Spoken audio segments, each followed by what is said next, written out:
Hey, what's going on, guys? So today we're going to be looking at LeetCode problem 2946, matrix similarity after cyclic shifts. So in this problem, we're given two inputs, a 2D matrix and an integer k. And we want to modify every row in the matrix by cyclically shifting the values in each row k times. And if the row index is even, we're going to shift the values to the left. But if the row index is odd, we're going to shift the values to the right. So just to clarify what we mean by cyclical shift, let's take a simple example. So if we were to shift this array to the right one time, then 1 is going to move to where 2 is, 2 is going to move where 3 is, and since 3 is at the end, it's going to wrap around to the front. So the result becomes 3, 1, 2. Now, after applying a shift like this k times to every row, if the matrix ends up looking exactly the same as the original, then we can return true. But otherwise, we have to return false. So let's walk through an example. So in this example, we have k equal to 4, and we have the following matrix. Let's simulate what happens when we shift this matrix 4 times, step by step. So for the first row, we're at index 0, which is an even number, and that means we have to shift to the left. So 3 would move to where 2 is, 2 would move to where 1 is, and 1 would wrap around to where 3 is. For the bottom row, it has an index of 1, which is an odd number, so that means we have to shift to the right. So 4 would move to where 5 is,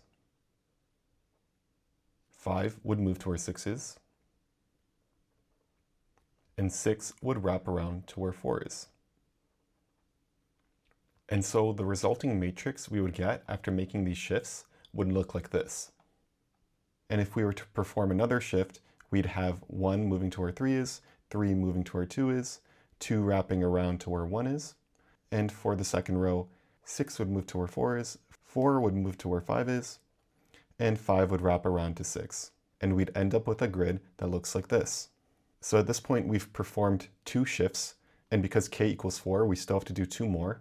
So after the third shift, we end up with a grid that looks like this. And after the final shift, we end up with a grid that looks like this.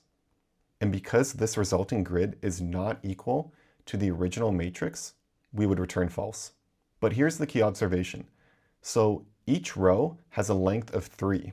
And notice that after shifting the row 3 times, it actually returns back to its original state.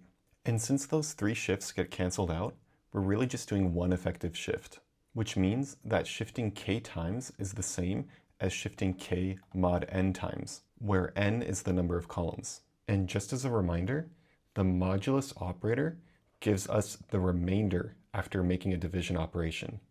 So for example, 4 mod 3 gives us 1, because if we were to do 4 divided by 3, 3 would fit into 4 one time with a remainder of 1. And as another example, if we did 7 mod 3, we would also get 1, because 7 divided by 3 is 2 with a remainder of 1. So when we do k mod n, we're basically asking, after removing all of the full cycles, how many shifts are actually left. So instead of simulating k operations, we can just simulate k mod n operations, which is going to end up being much more efficient. And we actually don't even need to modify the matrix at all. For each index, we can just check which element from the original row would land at this index after k shifts. So going back to this example, if we want to see what the first row looks like after shifting k times, instead of physically shifting the rows, we can just calculate what value we expect to be at each index after performing k shifts. So first we need to determine the effective number of shifts. And again, that's going to be k mod n. And in this case, we have k equals 4 and n equals 3. So 4 mod 3 is equal to 1, which means we only need to think about one shift.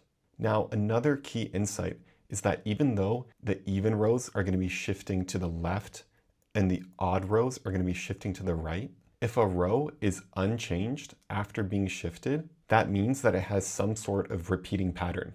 And if the repeating pattern stays the same when it's rotated in one direction, it's also going to be the same if it's rotated in the other direction.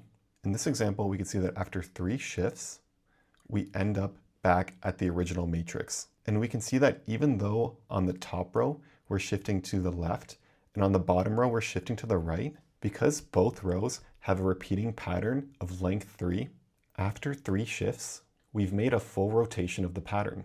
And so the rows are going to end up the same here, no matter which direction you choose to shift. So instead of handling left and right shifts separately, we can instead standardize the check to determine what value is going to end up at each position by considering all rows as if they were being shifted in one direction. So how do we determine the value that we expect to find at each position after making k shifts? So after we determine the effective number of shifts, we find that k can be equal to 1. And so if we're shifting 1 to the left, the value we can expect to find where column j equals 0 will be 2, which is 1 index to the right of 1.